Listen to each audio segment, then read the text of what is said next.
I mean, I would describe it as God tier level trolling to just trigger a full-on China syndrome to own the libs in perpetuity. So today, Trump made a lot of the right people very angry, right? That's very telling that the base, the loyalists, the actual people who support this movement are universally pleased with the latest appointments, and the establishment is very pissed off. Must tell you we're doing something right. So we'll tell you about the new appointments of Tulsi Gabbard and Matt Gaetz in today's video, as well as the reactions to them and their potential of actually being appointed by the Senate. And so folks, if you're enjoying the content, please do us a big favor. Hit that subscribe button. We're trying to get to 400,000 subs by Trump's inauguration. It's the best way to ensure we can keep bringing you these videos, and it's totally free. Just go down and hit that red button. So what are we looking at with the Trump cabinet picks? Well, first off the gate, it was announced that Tulsi Gabbard will be appointed as the Director of National Intelligence, which is big for a number of reasons. And it's interesting because a lot of characters out there are saying, I don't trust Tulsi Gabbard. She was a Democrat 4 years ago, all this stuff. But one thing I've always pointed out is, yes, we're not appointing her to be the Minister of Culture or of Economics or something, okay? It's always been said that something related to the bureaucracy or foreign policy, she has always been consistent on. Even back when she was a Democrat, she opposed Obama's actions in Syria. That was a big defining moment of her. And when it comes to certain issues, especially the ones you would be dealing with as Director of National Intelligence, she's always been consistent, and she's always been on the right side about this. The troubling part about all this is it's not even people who we vote for. When you look at what happened when President Biden had that infamous debate with President Trump, it exposed the reality that many of us have known for a long time, which is that President Biden has not been the guy calling the shots. He has not been the guy making the decisions, nor has it been Kamala Harris, for that matter, nor will it be if she is elected president. It is this cabal of, you know, the Democrat elite, the woke warmongers, made up of the likes of Hillary Clinton and Barack Obama and, you know, Tony Blinken and Jake Sullivan and, you know, people who are in the military industrial complex, people who profit from us being in a constant state of war. It is those in the administrative state and the national security state who... Right, so you want to talk about draining the swamp. You want to talk about someone who wants to get us out of all the endless wars.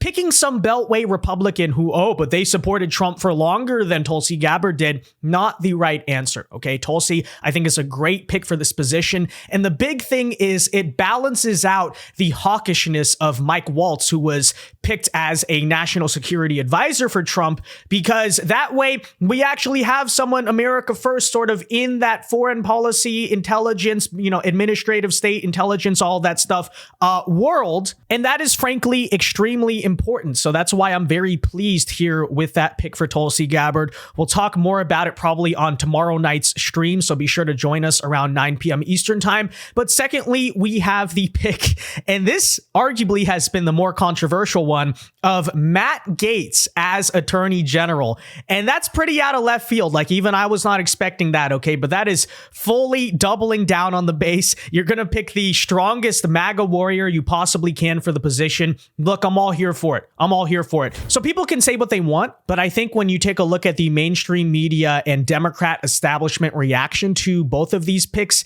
and some of the other more recent ones, you get the idea. I think we are an administration headed in the right direction here. One thing that hasn't come up yet that concerns me in terms of his policies is that if he's not a Christian nationalist, he's one of their best warriors.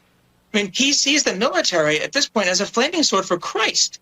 One of the other things that he sort of pushes on outside of misogyny and DEI is anti-Muslim bigotry. A part of the appeal to Trump to him is how he looks. I watched 650 Trump rallies. In very few of them, and almost all of them, did he talk about one or two men in the audience that were big, beautiful, and muscular. And what he sees in Hegseth is sort of an alpha man, and is like an essential casting, an ideal character. And Hegseth knows that and leans into that role.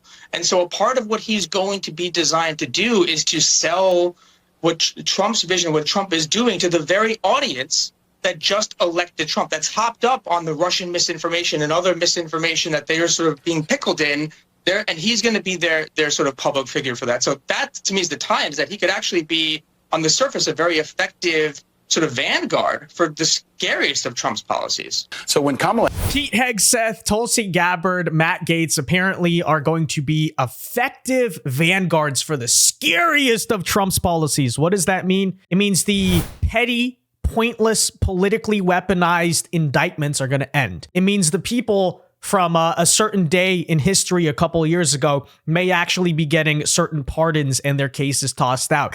Just saying. Now, the question mainly about Matt Gaetz, but I would also argue, yes, Tulsi Gabbard and maybe even Pete Hegseth could be whether or not they will actually pass the GOP confirmation, because these are positions that need to be appointed by the Senate. And that's going to be a very interesting debate to see, because just today we saw what the true colors still are of most of the Republican Party when they utterly rejected Rick Scott, a very popular guy with the base, as the majority leader for John Thune, who is a complete neocon. He has like a F-rated Liberty score. Okay, terrible pick, but it shows you a lot that Mitch McConnell, even though he's on his way out, the Republican Joe Biden still has control over a lot of the Senate. And it is being reported that when the GOP senators heard about the Matt Gaetz pick, they were stunned. There was visible gasping and just like discontentment in the air on Matt Gaetz for Attorney General. And yeah, that still is going to be an open question. Can he get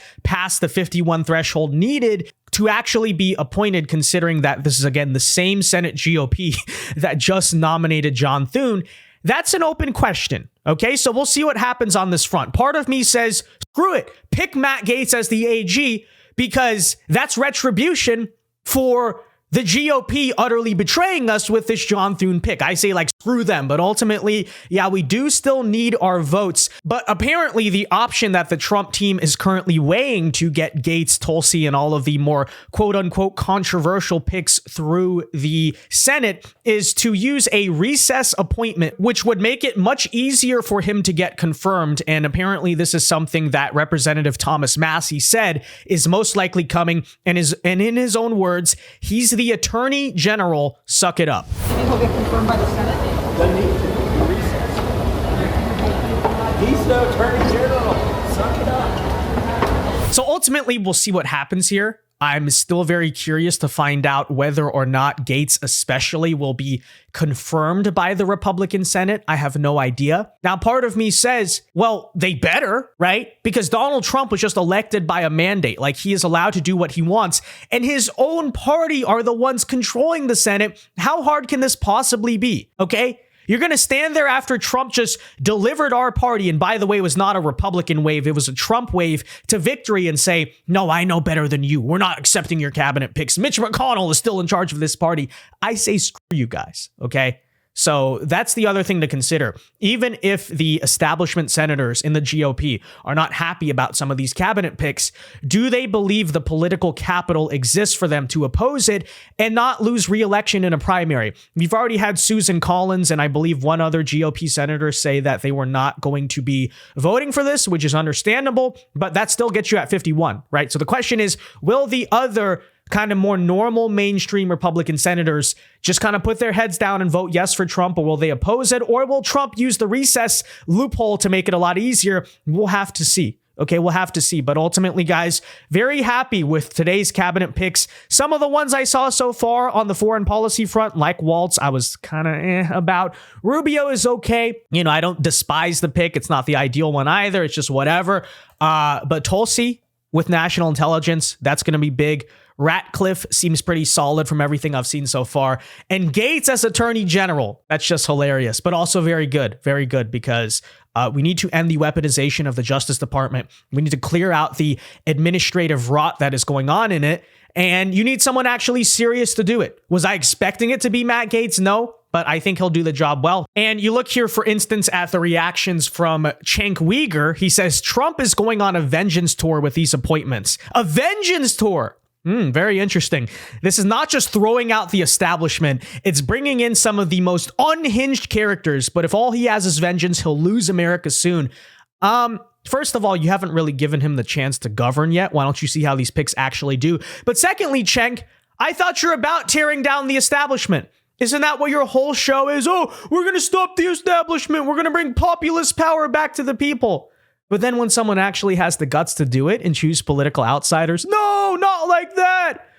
We need to replace one establishment with another establishment. No. Okay, it's coming. It's real. Dark MAGA is being unleashed right now in Washington. You love to see it. And with that said, guys, let me know your thoughts in the comment section down below on these cabinet picks. Be sure to leave a like on this video, subscribe if you are new. And until next time, God bless and peace.